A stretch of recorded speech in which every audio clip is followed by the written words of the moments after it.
Abdul high Kanu তিনি একজন বীর মুক্তিযোদ্ধা। যে ঘটনাটি সারা দেশে ভাইরাল হয়েছে, আপনারা জানেন যে আব্দুল হাই কানু নামে একজন বীর মুক্তিযোদ্ধা, তিনি কুমিল্লার 14 গ্রামের বাসিন্দা। তাকে প্রকাশ্যে জুতোর মালা পরানো হয়েছে এবং তাকে বলা হয়েছে সবার কাছে ক্ষমা চাইতে এবং কুমিল্লা ছেড়ে তাকে চলে যেতে হবে। 1 মিনিট 46 সেকেন্ডের একটা ভিডিও আমরা দেখলাম। তাকে জুতোর মালা যে পরানো হয়েছে সেটি আমরা দেখতে পেয়েছি। এই আব্দুল হাই কানু আওয়ামী লীগের রাজনীতির সাথে জড়িত ছিলেন। তিনি একসময় কৃষক লীগের সভাপতি ছিলেন।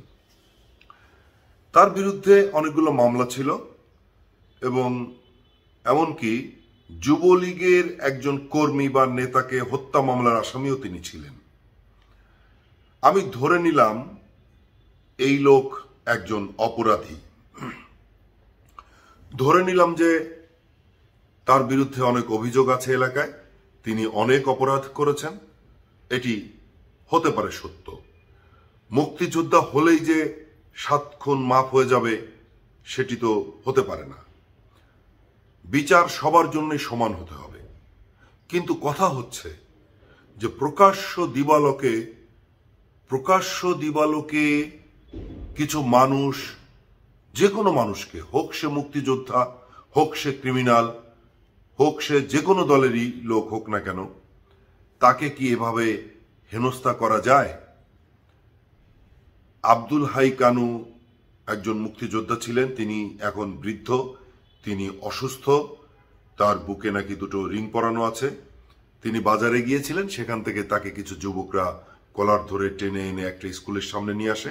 সেখানে তাকে প্রকাশ্যে জুতোর মালা পরানো হয়। তারপর তো যা বললাম, এই ঘটনাটি ঘটেছে। তিনি রীতিমতো অপমানে তিনি বিধ্বস্ত হয়ে গেছেন এবং তিনি বলছিলেন যে আমি মরে যাব, আমি অপমানিত হয়েছে। এবং একটা পর্যায়ে তিনি একটা ভিডিওতে দেখলাম তিনি বিচার চাচ্ছেন দেশের মানুষের কাছে, মিডিয়ার কাছে, এমনকি এই সরকারের কাছে। দেশের অবস্থা এমন হয়েছে যে এভাবে প্রকাশ্যে যে কোনো মানুষকে হেনস্থা করা যায়, যে কোনো সম্মানী লোককে অসম্মানিত করা যায়, যে কোনো খারাপ মানুষকেও মব জাস্টিস করা যায়।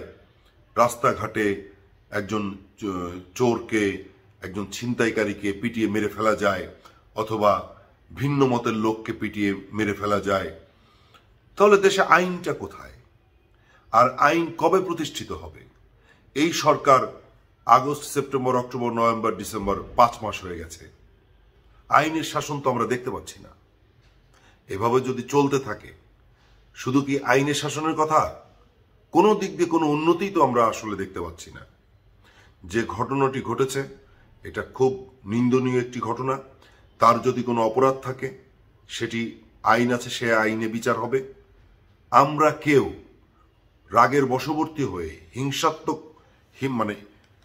হিংসা নিয়ে আমরা এ ধরনের কাজ করতে পারি না। যারা করেছে তারা গুরুতর অন্যায় কাজ করেছে। এর বিচার দ্রুত হওয়া উচিত।